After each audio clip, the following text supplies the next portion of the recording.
Because of the following CBS News special report, the program normally seen at this time will not be presented today.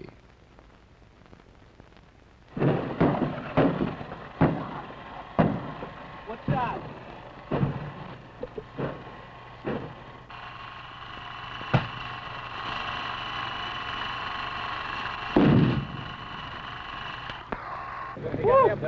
Right. Where is it? We can't reach those big guns, and they just keep dropping in. There's nothing you can do. It's just like being a big bullseye on top of a hill, and you're just sitting there waiting. You can't be safe. You can be lucky. That's it. And all over, bouncing off you, and you get just as scared every time. And it gets worse. The closer they get, the more they throw. The more you get scared. When you get up, it's a wonderful feeling just to be alive, to be able to walk around after one of those. If I live 100 years, I'll just never, ever be able to tell the story the way it really happened. My full name is Charles Glenn Richardson. I was born in a small, poor farming community in Earl, Arkansas in 1946. I lived in Earl, Arkansas until about the age of 12, upon which time my family moved to Gulfport, Mississippi, seeking a better life. There was not really a lot to offer where we lived at then. I lived in Gulfport, Mississippi with my family up until the age of when I was about 16 or 17. At that time, I had a brother that was living in Indiana, and being a little bit on the adventurous side, I decided it's time to make a change. So my brother asked me if I would like to come up and live with him, and I accepted the offer. I lived in Indiana for about 2.5 to 3 years, at which point I decided that I thought I'd like to join the military and serve my country.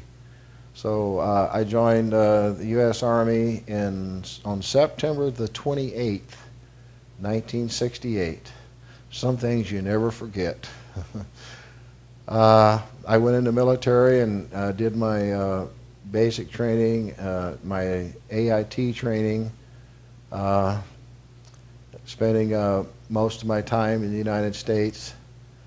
In 1967, I received my orders to go to Vietnam.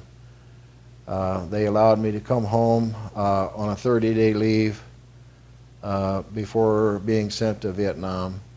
So I arrived in Vietnam in June of 1967. It was quite an experience being in a strange country like that, very, very hot.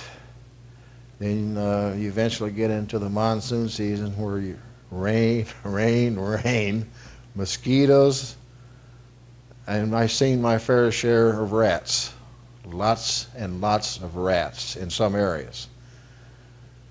During most of the time that I was in Vietnam, and I was in Vietnam for just over 7 months, I was assigned to areas that were relatively safe.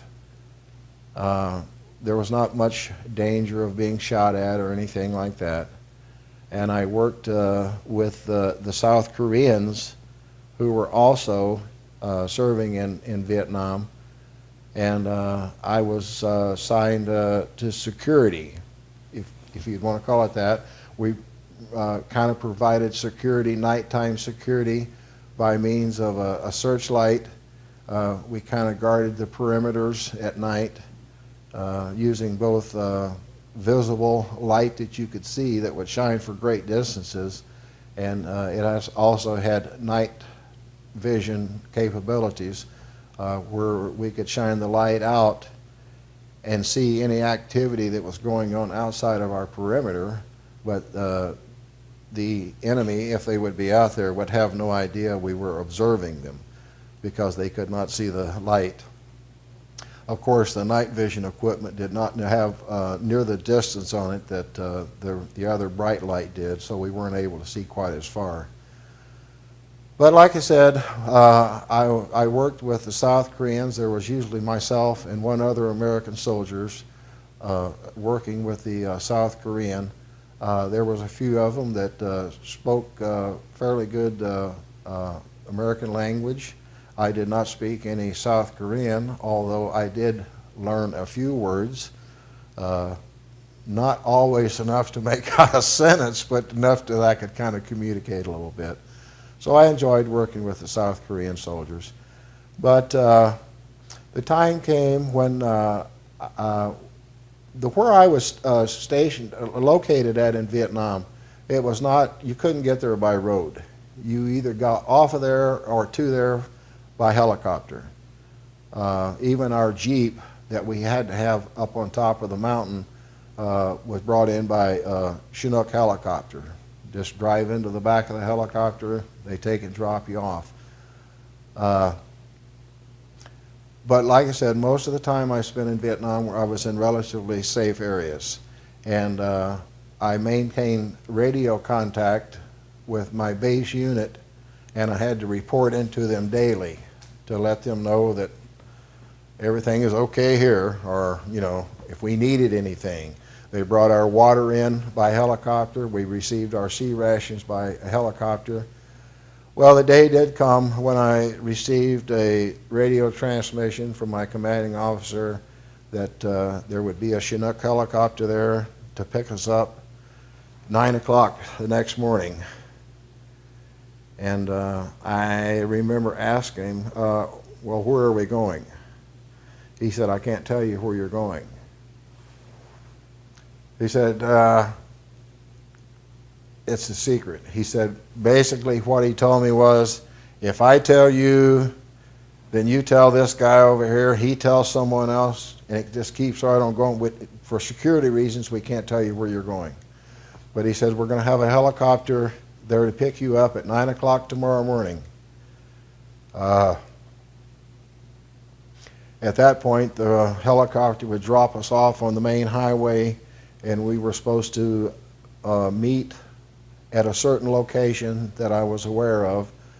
We were supposed to meet and join in with a convoy. And I met there, and we all organized as a convoy, and we started heading north. We still at that point didn't know where we were going, but we actually traveled about all day in this convoy. Now I say all day, but you got to consider we were going through small Vietnam villages.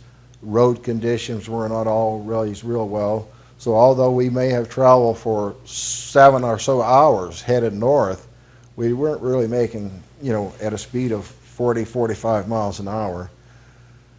Well, we finally reached a destination probably about 4:30 that afternoon, at which time we rendezvoused and we made camp that night. And there was probably all total, I'm going to say 100 to 125 soldiers, American soldiers in that group. We were told to get prepared for the night, to dig our foxholes, which we did. It was rather rough digging. Rocks and stones, the ground was very dry and hard, but we were able to dig down. And when the other American soldier I was with, we literally, what we dug was something that was about 6.5 foot long, and it was just wide enough in width. It was just wide enough for us to get 2 of the Army folding cots that we had with us to sleep on, and I'm sure many of you know about those. You've probably seen them. We had a folding cot here and a folding cot here, and just room enough in the middle for the 2 of us to, one at a time, come and go. I had access somehow to a tarpaulin, the old tarpaulins that they used long ago, that we could put over our heads in the event that it should rain. So we had good protection as long as we were underground, but up on top, not much protection there. So we had gotten settled in for the night, and everybody went to sleep that night. On the searchlight that myself and my partner worked on, we took turns providing security at night while everyone else slept. And he was on duty that one night, the first night we were there, and he, about 12 or 1 o'clock in the morning, he come in and woke me up.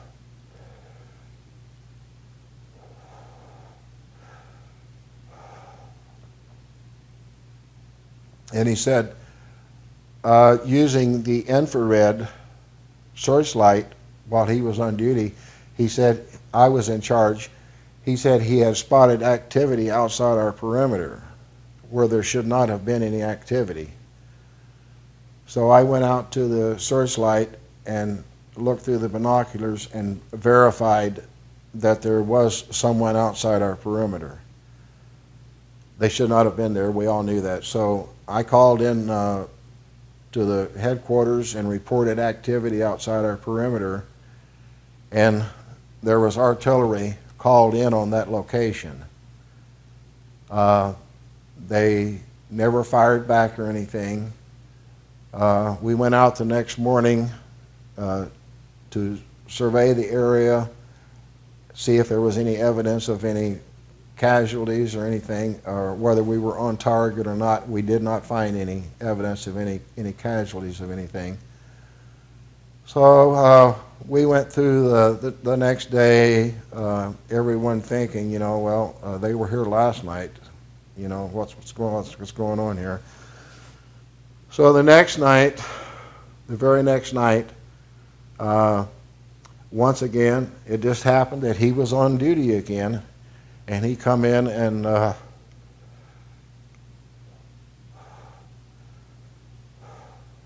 he woke me up again. He said, they're back. I said, okay. Once again, I went out to verify it, and sure enough, we seen activity out there. In fact, the group that I happened to have observed, there was probably 4 or 5 North Vietnamese soldiers out there, and they were setting up mortar rounds. They were getting ready for an attack. I'm not sure, I'm sure many of you will know what a mortar attack is. It's just a tube. Usually 2 guys can operate it, 3 at the most, but in this case I think there was 4 or 5 guys out there. And they just take the rocket, drop it down into the tube. When it hits the bottom, it detonates, goes up and high into the air, and comes down on its target, which of course we were their target. I seen what they were doing, and I told him, I said, get on the radio and notify them that we've got people outside our perimeter again tonight. I, in the meantime, went back to my bunker to get my bulletproof vest on, my helmet on, and get my rifle. Before I could get, I was going to go back out to the Jeep, but before I could, by the time I got back to my bunker and got prepared for what I knew was coming, they had already started to bombard us with the mortar rounds. Now, I'm not talking about just 3 or 4 guys in this one location. They had our encampment surrounded. It was, they were all around us, and they were just showering us with these mortar rounds.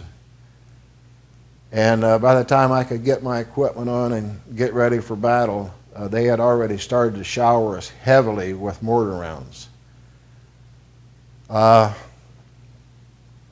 I looked out to the Jeep where this friend of mine was at, and one of the mortar rounds, our Jeep had taken a direct hit.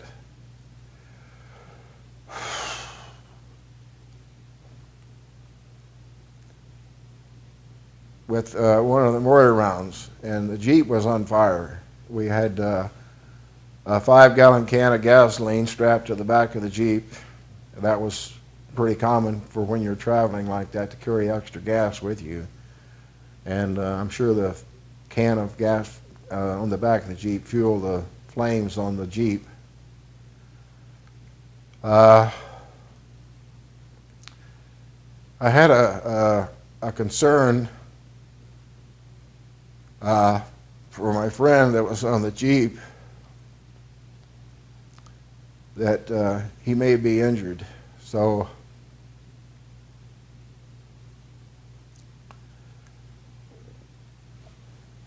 I started to crawl out to the Jeep, which was probably 55, 60 yards from where I was at. I started to crawl just as low to the ground as I possibly could, as we were taught to do, to go out and see if he was okay. But I only got about halfway out there, and one of those mortar rounds went off fairly close to me, and a piece of the shrapnel caught me in the back. And it was at that point that I realized how dangerous it was for me to try to do that. So I turned around and went back to my bunker, at which point I got my M16 rifle, and I put it on automatic with 20 rounds in it, and I just fired it, raised up out of my bunker and fired it into the direction that I had last seen him. Of course, at that point, I was not using any night vision goggles. I could only guess at where I had last seen him. And I put my rifle on automatic and sprayed that area with 20 rounds of ammunition. To this day,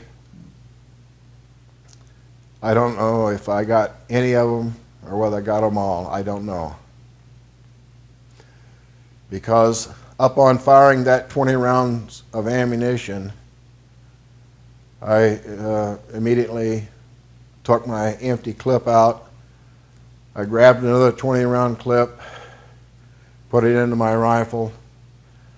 That's when they threw a hand grenade in on me, and I never got another round off.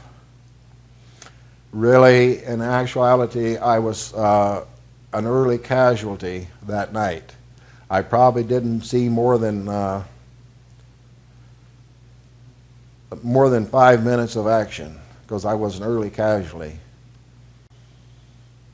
I did later learn that the guy that was on the Jeep, my friend of mine, I learned he's no dummy.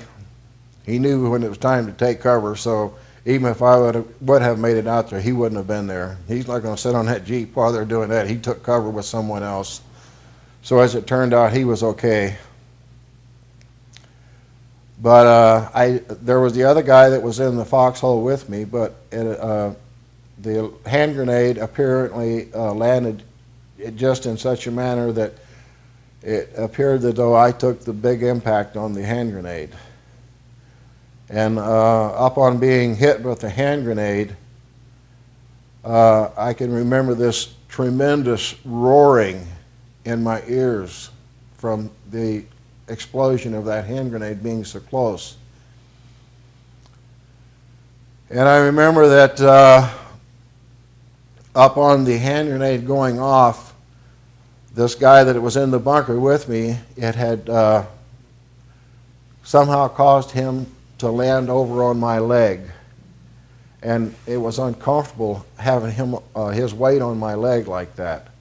I don't remember any discomfort from getting any of the shrapnel from the hand grenade, although I was bleeding fairly bad. I was bleeding fairly bad. But I remember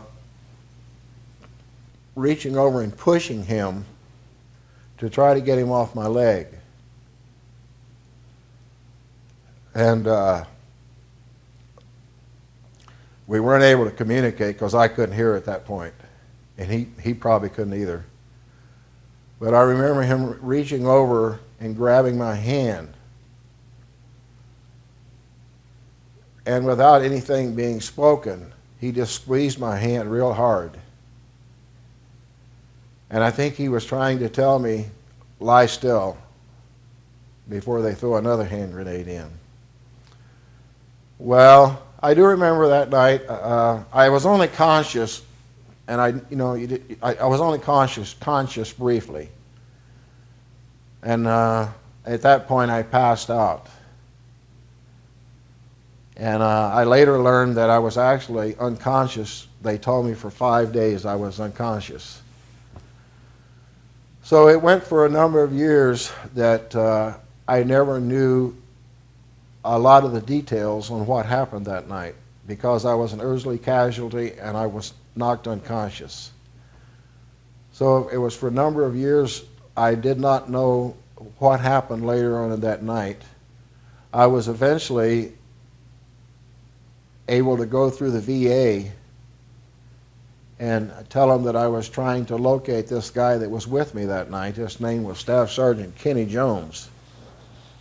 And they said they would try to locate him for me, and they would send him a letter letting him know that I want to get in touch with him. They said they would send him a letter and let him know, and it would be up to him if he wanted to respond to me. Well, of course he did. And we talked with each other over the phone a little bit, and we made arrangements to be able to get together sometime within the next year or so. He was living out in Oklahoma, and I made a trip out to Oklahoma to see him, and he was able to fill me in on some of the details that I was not aware of. He said there was, I don't remember anymore, a few soldiers that was killed that night, and they said there was a number of wounded. And he related to me a story that he said that once the medevac helicopters was able to get into the camp, evacuate the wounded soldiers, that until they had been able to get there, he was controlling my bleeding in my left arm that was banged up pretty good, and he was trying to control the bleeding that I was having in my left arm. And he said he just kind of held me in his arms until the medevac helicopters could get there. But upon the arrival of the medevac helicopters, he related this story to me. He said when the medevac helicopters first got there, they were not showing any interest in me and were not immediately wanting to attend to my injuries. I was lying there, as I can picture it, pretty much covered in blood. I was lying there unconscious, and he said he felt like they thought that I was dead and that they couldn't do me any good. He told me that in his frustration with them, that he took his M16 rifle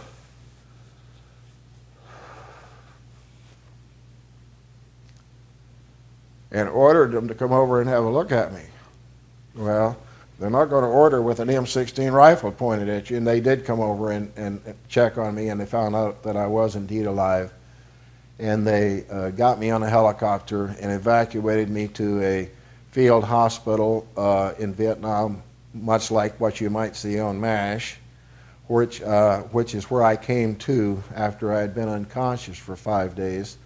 And it was like what you would see on MASH. I was looking around and I could see guys with bandages on their heads. I could see guys with no arms and things like that. I stayed in that field hospital, I think, for it was about 2 days, up on where they sent me to a little bit more modern facility in Vietnam, where I spent only a matter of another 2 or 3 days, and they eventually sent me to Japan for further recuperation. I spent 2 weeks in Japan and then was sent back to the United States. There is just another little short story. Getting back to when I first arrived in Vietnam, the company clerk asked me if you should become hurt in Vietnam, do you want us to notify your next of kin back home? And he said, I'm speaking like if you should break an arm or something like that. And that was his words. And I said, no, I said, if I end up breaking an arm or something, I can notify him myself. Well, as it turned out, I was accustomed to writing home at least once a week. And I think probably I had got behind on my letter writing by at least 1 week. And then us being sent up closer to the DMZ, there was a period of several days where I was not able to get off a letter. Then I was unconscious for 5 days. And so it went for a period of probably 3 or 4 weeks when my family had not heard from me. And they were starting to be concerned. So they contacted the Red Cross and said that they had not heard from me for several times for a period of several weeks, and they were concerned about me. Well, my parents later asked me, why did they not notify us when you were injured? And I said, looking back on it, the only thing I can figure is that conversation I had. If you break an arm, do you want us to be notified? Well, they didn't say if you got all beat up with a hand grenade. I assumed if there's something like that they would, but they did not. So as a result, they had notified the Red Cross to find out what was going on and why they hadn't heard from me. But by the time I think the Red Cross finally got back to them, I was kind of back on the road to a little bit of a recovery, had kind of regained my senses and starting to understand better what happened, and I finally did get a letter off to them. But I think they found out from me about the same time they found out from the Red Cross what was going on, and eventually was sent back to the United States for recuperation, and everything worked out well, okay, I guess. So my experiences has not changed my view of war. I don't like war. None of us do. But I do enjoy my freedom. And without the sacrifices that we sometimes have to make, I do not feel we would enjoy the freedom that we have today. So although none of us like war, it sometimes comes to that. We don't always agree with the way things are done, but we would not enjoy the freedoms we have today if it weren't for some of the things we've had to do. Today, I appreciate the things I have. I still love my country. If you look in my front yard, you're going to see the American flag flying. I'm very proud of that flag. And it will always fly in my front yard. I don't regret my time served in Vietnam. I consider myself to be a very lucky, fortunate person. Despite some of the injuries I received in Vietnam, there's a number of soldiers who came back in much worse shape than I did, and those that didn't return at all. So I have no regrets of being sent to Vietnam, and I'm very proud today to have served my country.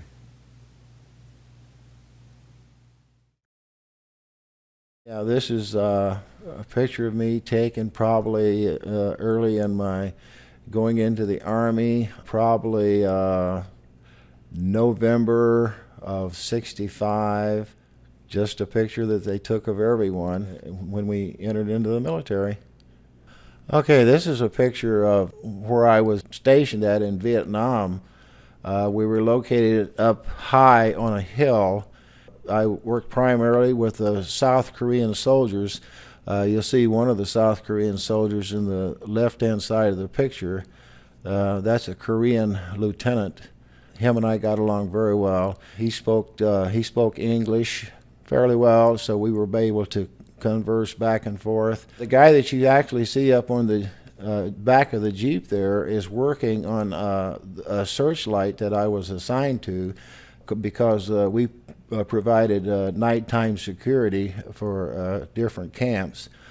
The searchlight has infrared capabilities where we can turn the light on at night, and of course we can see for a certain distance, but if we're looking at the enemy, they would not be able to see our light because it doesn't put out any light. The guy is working on the searchlight. We had some problem with it, that it wasn't working well. It's been too many years. I don't remember the guy's name anymore.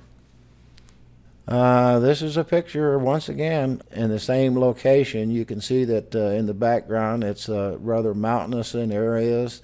These are some of the Korean soldiers, South Korean soldiers that I was working with. In this picture, we are filling sandbags. In the bunker that you see in the background on the right, that I believe, it's been a long time ago, 40 plus years, but I think that was a machine gun bunker. We kept a machine gun in there. And the little spot that you see on the left was just another lookout place, so that's what was going on there. And this is just another photo that was taken. I was just sitting on the back of the Jeep. I had a friend of mine take a picture. Once again, you can observe the mountainous terrain in the background. You also will get just a small glimpse of the blue. That was a river that flowed through the area, and I'll probably speak more about the river later on. Okay, once again, here we are. The guy has got his head stuck inside the searchlight doing the repair work, and we're just kind of relaxing, hanging out. Once again, the Korean officer and myself. I really enjoyed being friends with him, but too many years have gone by and I've forgotten his name. This is a kind of an interesting picture. Now, the building that you see right to my right and kind of behind me there, actually, this is where myself and the only other American soldier than I, this is where we slept at night. We had somewhat of a roof over our head. The jack-o'-lantern that you see in the picture there, this was around Halloween, and I was corresponding with a girl back in the United States. She was a girlfriend of mine. She was nice enough and thoughtful enough. She sent that jack-o'-lantern to me through the mail. It was full of candy. I thought it was very thoughtful of her to do that. Here we go once again. I'm standing on a bunker there that overlooked the river. The river provided a number of different functions for us. We had a path that we could walk down to the river. The river provided some recreation for us. Now keep in mind, the area that these pictures were taken at this time, we were all in a relatively safe zone. We would go down to the river. Imagine 150 guys down there, butt naked, swimming in the river, taking our baths. That's the only place we could take a bath, was in the river. We also used the river to wash our clothes. There was times when we would go down to the river. The Vietnamese locals would be down there, and they would be fishing in the river. We got into the habit of when we were going to go down to the river, maybe once a week, maybe twice a week. We didn't go down every day. But we got into the habit, we would take hand grenades with us.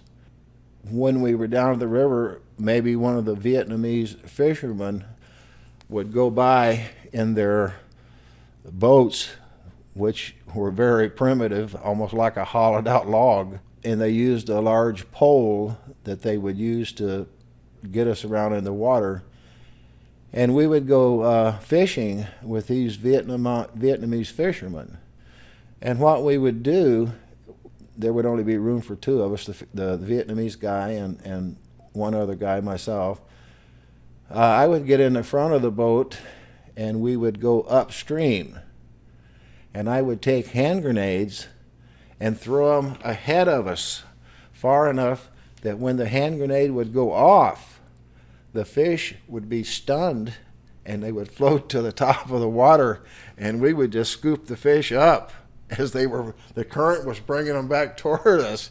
And that was just kind of a form of recreation for us, you know, fishing with those hand grenades. I remember one particular day that I had been out doing this with one of the local Vietnamese fishermen. We had been upstream and we had gone far enough. We decided it was far enough. We decided to turn around and go back, and I still had several hand grenades left over. And so at one point when we were going downstream, I threw a hand grenade, and I didn't throw it far enough ahead of us. And I realized, and so did the Vietnamese fishermen realize, hey, when that hand grenade goes off, we're going to be right over the top of it. And that Vietnamese fisherman got quite excited. He was saying things, I had no idea what he was saying, and perhaps was better off not knowing what he was saying, because he was probably cussing me for not throwing that hand grenade far enough ahead of us. But as it turned out, we were probably in maybe 10 foot of water. The hand grenade did go off, and it bubbled the water in front of us, but it didn't cause any damage to the boat or anything. So that's some of the things we did to keep ourselves occupied. Okay, this is a picture. Once again, this was taken in Vietnam on the searchlight that we operated off the back of our Jeep. The guy on the left is an American soldier that I was also stationed with. There was never more than 2 Americans that worked with the South Korean soldiers. I do remember his last name. His name was Private First Class Schumann. I don't remember his first name anymore, but just another picture of the searchlight there. Okay, once again, we're looking at a picture of on the searchlight once again. The guy that you're seeing behind the steering wheel is a Korean. He's a first sergeant, a Korean first sergeant. Didn't converse much with him. He spoke very little English, but he was a nice guy. So, okay, seems like we've got a lot of pictures that were taken on that searchlight. And once again, it's myself and a Korean first lieutenant. He did speak English. I always enjoyed talking to him. Very nice person. Some of these guys that Korean soldiers and officers would like very much to be able to see him or talk to him again, but that's something that's lost forever. So, okay, this is a picture of, I believe, the same Korean officer that you just seen. That hat that I'm wearing is actually his hat. And I asked him if I could wear his hat to have this picture taken, and of course he didn't care. So that's what that is. Okay, this picture is, you'll see the guy on the left. That was the other. At different times I was working with different other American soldiers. That guy's name is Private Sims, and then that's me with my shirt off with the back to the camera. And the other 2 pictures of Korean officers. And this is where we're sitting right now, is mostly where we ate at. Okay, I wished I had more pictures to offer, but it seems that like a lot of them are pictures that were taken with the searchlight that we had. So there's another one of those. Yes, you could turn them on and you could see the visible light shining out, or if you did not want to use the visible light, then you could just flip a switch, and you could not see as far as you could with the natural light, but they were only effective 200 yards or so. And then of course with that searchlight you still had to use binoculars. With the binoculars and the searchlight, you were able to pick up any activity outside the perimeter at night. Okay, this is a picture of 3 of my friends. This picture was taken in Gulfport, Mississippi. On the left is Cecil Johnson. In the center is Jackie Null. and on the right is Sammy Davis. We were all in the military at the same time. Had I been living in Gulfport at the time this picture was taken, I have no doubt I would have been the fourth person in that picture. Like I said, all three of us ran around together prior to me moving to Indiana. The guy that's on the far right, that's Sammy Davis, very, very close friend of mine. Very close friend. I probably got to know Sammy at the age of about probably 14. Sammy was a year younger than I was, and so he would have been about 13. We remained very, very close friends for a period of about 3 years.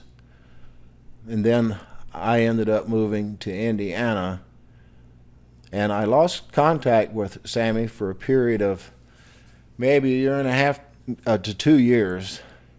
He ended up going into the military, and so did I end up going into the military. We had kind of lost contact with each other, so I didn't know he was in the military. He didn't know I was in the military. Sammy and I actually was in Vietnam at the same time. Of course, he didn't know I was there, and I didn't know he was there.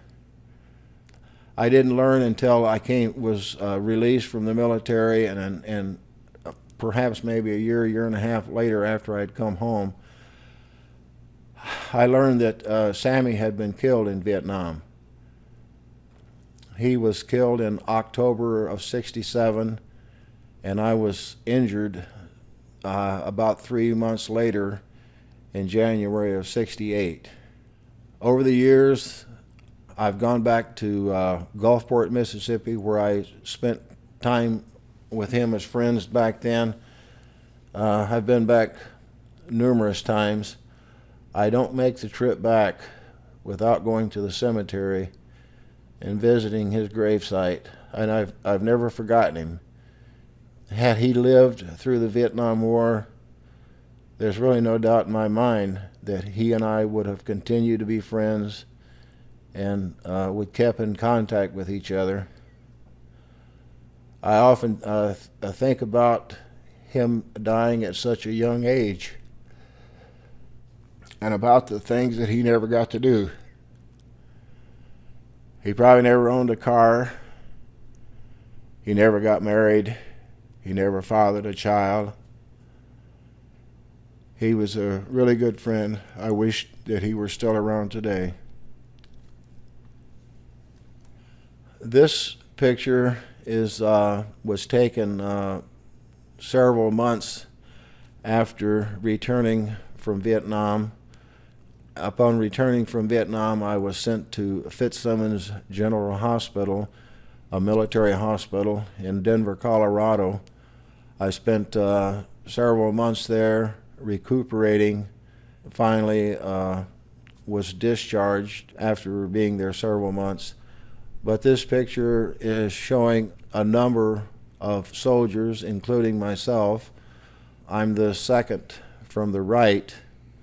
We are standing in line waiting to be presented a Purple Heart for injuries we received in Vietnam. The guys in the photo, there was a number of us there that was recuperating, and I just happened to be with this one particular group, and I really don't know the names of these guys. The white objects that you see in the front foreground, that's not really a defect in the picture. That's just a couple of nurses that were there observing the presentation. My injuries consisted of I was injured by a hand grenade. I ended up losing total sight in my left eye due to the close proximity of the hand grenade when it went off. The deafening sound of the hand grenade going off, I lost complete hearing in my left ear for a period of several months. If anybody wanted to talk to me, they really had to write me a note because I just could not understand what they were trying to tell me, even if they spoke in a loud voice. I eventually had surgery on my right ear to repair the hole that I had in my eardrum. It did improve my hearing enough that I was able to hear. However, today I do wear a hearing aid, which helps me quite a lot. Okay, this is a picture that was done by a close friend of mine. Her name was Pam Lozier.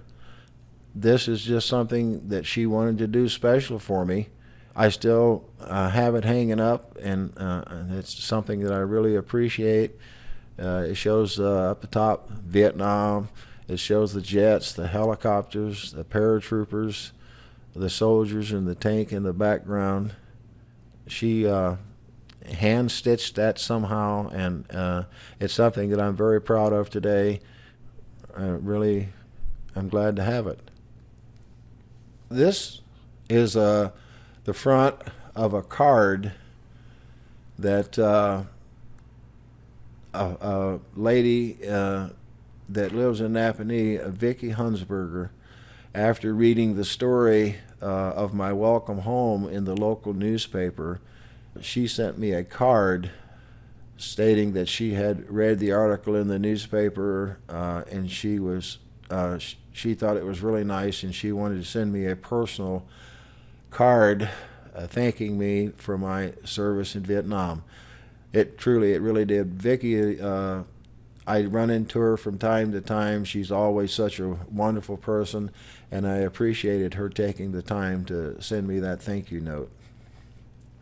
And this is just the inside of what she had to write on the card.